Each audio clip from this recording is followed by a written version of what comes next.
Alors bonjour à tous, mon nom est Luc Boyer.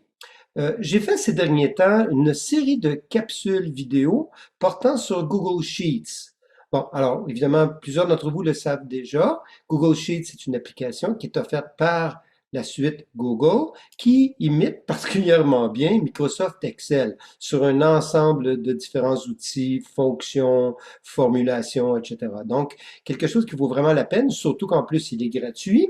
Et en plus, son contexte télécollaboratif est, à mon avis, supérieur.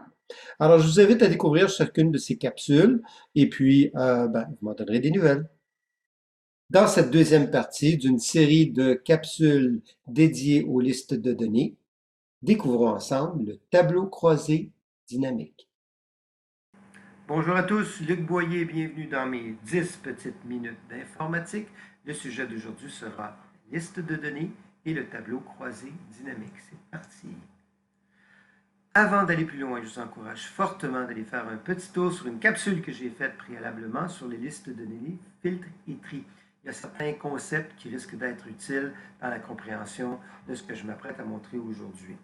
D'autre part, évidemment, nous allons être sur l'environnement Google Sheets encore aujourd'hui. L'environnement Microsoft Excel est très, très similaire encore. Dans certains cas, je trouve que Google Sheets fait un meilleur travail et dans d'autres, Microsoft Excel en ce qui a trait au tableau croisé dynamique. Si vous avez besoin de plus d'informations en ce qui a trait au tableau croisé dynamique sur Microsoft Excel, bien entendu, je vous encourage fortement à communiquer avec moi, que ce soit par mon site web, lucboyerinformatique.com, ou que ce soit par ma page Facebook, Luc Boyer Informatique. Alors, c'est parti. Je vous invite à regarder le tableau suivant. Imaginons que j'ai une liste d'inventaire de CD. Okay? Et je voudrais savoir par catégorie d'albums lesquels que j'ai le plus ou lesquels que j'aurais peut-être besoin de commander. Donc, dans ce tableau-là, je réalise que, par exemple, j'ai 1800 quelques albums de type rock. Okay? Par contre, j'en ai très peu au niveau folklore ou symphonique. Donc, peut-être que quelque part aussi, c'est par rapport à ma clientèle cible et quelque part, c'est quelque chose peut-être qui me convient fortement. Mais c'est un outil de gestionnaire qui est extraordinaire et pensez peut-être dans un environnement peut-être plus personnel. Vous auriez une liste de dépenses à la maison et vous aimeriez savoir quels sont vos postes budgétaires qui bougent le plus. Alors, que ce soit au niveau de l'alimentation, du déplacement, etc., bon, l'hypothèque et tout. Alors donc, il y a quand même des trucs qui sont vraiment, vraiment intéressants qui est possible de faire grâce à ça. Et je vous dirais, un peu à la blague, que c'est peut-être l'outil le plus extraordinaire qui a été inventé pour le gestionnaire après la roue. Bon, OK. Alors, si vous permettez, nous allons faire la chose suivante. Je vais laisser tomber ceci, si vous permettez, et découvrons tout simplement la liste de données qu'il y a en arrière, évidemment, de ce tableau-ci.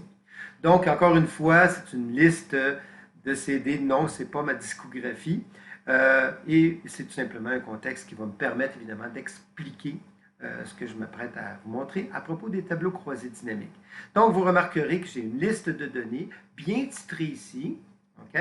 Dans lesquelles, évidemment, bon, j'ai toute cette information-là, qui pourrait être, évidemment, très, très, très longue. Alors, moi, ce que j'ai besoin de faire, c'est de faire un regroupement. Regardez bien comment c'est facile de le faire. Si vous avez préalablement ici fait votre sélection et vous avez été chercher un filtre quelconque, d'accord? Vous n'avez pas besoin de faire une sélection pour pouvoir faire donc la programmation d'un tableau croisé dynamique. Tout ce que vous avez besoin de faire, c'est de faire la chose suivante. On s'en va ici sur format, excusez-moi, données, et on s'en va sur tableau croisé dynamique. Donc, je vais en faire un autre en fait. Alors, donc ici, est-ce que je vais l'avoir sur une nouvelle feuille? Vous remarquerez ici que vous pouvez vérifier si votre plage de données est adéquate. Et je vais tout simplement faire la chose suivante, je crée. Vous allez voir sur ce nouvel onglet, vous avez donc cette espèce de volet de navigation qui vous permettra de pouvoir remplir, de peupler votre tableau dynamique d'une façon correcte. Si vous permettez, la première chose que je vais faire, donc j'ai le choix de faire évidemment donc, ligne, colonne, valeur. Il y a même un contexte de filtre qui fera probablement objet d'une autre capsule plus spécifique. Donc ici, je m'en vais tout simplement sur ligne. Et je vais tout simplement ici ajouter catégorie. Donc, automatiquement, vous avez remarqué quelque chose, c'est que j'ai commencé à peupler mon tableau croisé dynamique. Le système est allé chercher à l'intérieur de la liste de données et a automatiquement peuplé par catégorie, ok, tout ce qu'il a pu trouver. Donc, c'est pour ça que j'ai des ballades, des blues, comédies, etc. et compagnie. C'est cool, hein? Maintenant, regardez bien ce que je m'apprête à faire. Je vais avoir la somme de tous les CD que j'ai en stock. Tout ce que j'ai besoin de faire, c'est la chose suivante. J'ajoute et je veux ici la quantité. Et c'est aussi simple que ça. Et donc, grâce à ça, je sais très exactement la quantité okay, d'albums, de CD qui sont disponibles pour chacune de mes catégories. Donc, évidemment, vous avez compris que ça fonctionne pas mal comme ce que j'ai fait tantôt.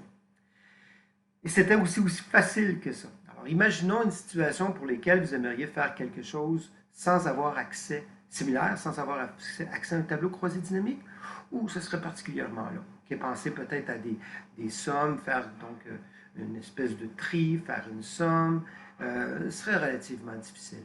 Et ce qui est intéressant là-dedans, c'est qu'il est vraiment dynamique. Je vous explique. Regardez bien.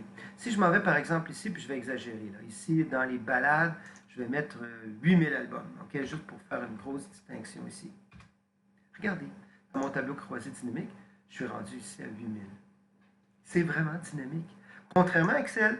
Excel, vous avez besoin d'actualiser.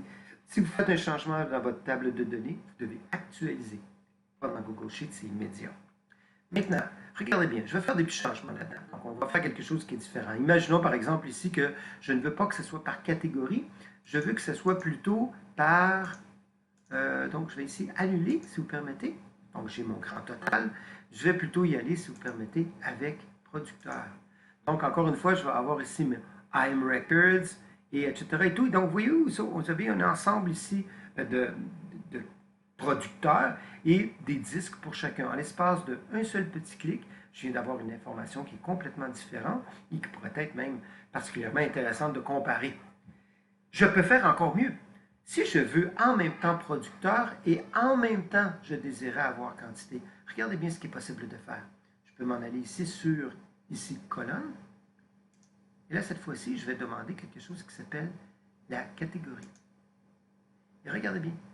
Là, cette fois-ci, je suis en 2 dimensions. Donc, exemple, je sais que pour IM Record, j'ai 137 albums de type balade. OK? Évidemment, les cellules qui sont vides, c'est tout simplement parce qu'il n'y a pas d'album, par exemple, de type Folks, par exemple, chez Atco Record. OK? Ça, c'est super intéressant. Imaginons évidemment le contexte qui est relatif à ça, où est-ce que je voudrais faire évidemment plus d'analyse sur, par exemple, les ventes qui ont été faites et quelque part bien gérer mon inventaire. Maintenant, regardez bien, je vais effacer tout ça. Je sors tout ça ici. Et là, cette fois-ci, si vous permettez, je vais rester en ligne, mais cette fois-ci en ligne, je vais y aller en catégorie. D'accord? Donc, encore une fois, ici, j'ai regroupé mes différentes catégories, mais je ne veux plus les valeurs, par exemple, de type quantité. Je veux, par exemple, ici, faire la chose suivante. Je vais y aller avec le coûtant. Le système va arriver, va me donner un exemple. Par exemple, ici, il va me dire, ben, voici, ça, c'est la somme des coûtants. L'information, présentement, n'est pas correcte, okay, parce qu'il ne fait pas relation avec la quantité. Pour le moment, ça ne m'intéresse pas. Ça fera peut-être l'objet d'une autre cellule, une autre capsule plutôt. Maintenant, moi, ce qui m'intéresse, c'est plutôt ici. Regardez bien. Il est possible de faire la chose suivante ici. Au lieu de la somme, je ne veux pas somme. Je veux la moyenne, average, ou la médiane. OK, regardez bien. Donc, je m'en vais plutôt average. Et là, cette fois-ci, je vais avoir ce que l'on appelle la moyenne des montants que j'ai payés, donc de mes coûtants que j'ai payés pour chacune des catégories.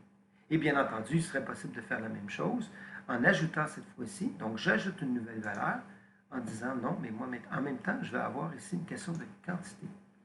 Et vous vous doutez fort bien ici qu'il serait possible de faire, ce serait de faire un calcul de telle façon à ce que je pourrais, par exemple, calculer la quantité que j'ai de balade multipliée par son coûtant pour avoir une valeur juste d'inventaire qui serait spécifique à balade. Ça fera l'objet de notre capsule. D'accord? Donc, je peux faire ce genre de truc-là. Il faut faire attention cependant avec les tableaux croisés dynamiques parce qu'il est possible évidemment de les surcharger assez facilement. Je pourrais par exemple faire la chose suivante. Je veux avoir maintenant par colonne. Okay? Et cette fois-ci, je vais l'avoir par producteur. Regardez bien ce qui va se passer.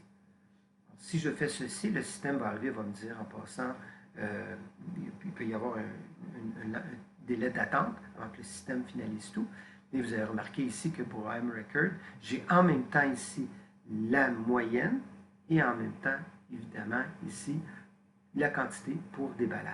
Donc, beaucoup d'informations et vous conviendrez évidemment que ça peut aller loin, loin, loin, loin, loin. Donc, encore une fois ici, pour le symphonique, j'ai en même temps ici la moyenne du coûtant et en même temps ici la quantité d'albums ou de CD que j'ai en stock.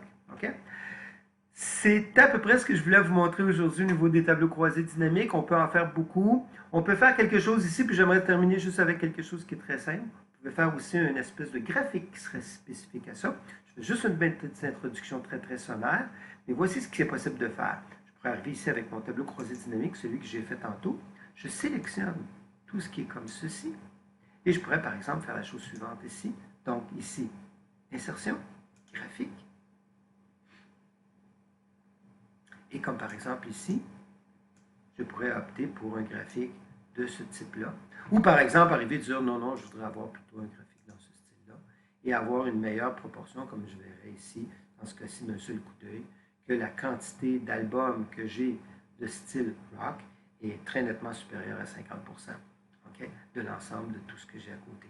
Donc, encore une fois, ce qui est intéressant, c'est que si je change le moindrement ici quelque chose, si vous permettez, je vais mettre pour les balades quelque chose de plus important, donc comme par exemple ici 2000. Alors, vous conviendrez avec moi que le système va automatiquement s'adapter et va opter pour un graphique, non seulement ici un tableau croisé dynamique différent, mais en plus, il va adapter son graphique en conséquence. Bon, écoutez, je n'ai pas parlé de graphique, je ne parlerai pas de graphique dans cette capsule-là. Il y aura une capsule qui va être spécifiquement faite à cet égard dans les prochaines semaines. Et d'ici là, bien entendu, je vous invite fortement à vous intéresser au tableau croisé dynamique. Si vous avez des listes de données quelconques, ça va faire parler vos données et de là, évidemment, il va y avoir des informations qui seront pertinentes pour vous, qui risquent d'en ressurgir. Alors sur ce, bien entendu, je vous souhaite une bonne pratique et au plaisir d'une prochaine capsule. Alors, j'espère que vous avez apprécié. N'oubliez pas de me faire un petit thumbs up et aussi de vous abonner à ma chaîne si ce n'est pas déjà fait. C'est bien apprécié. Merci.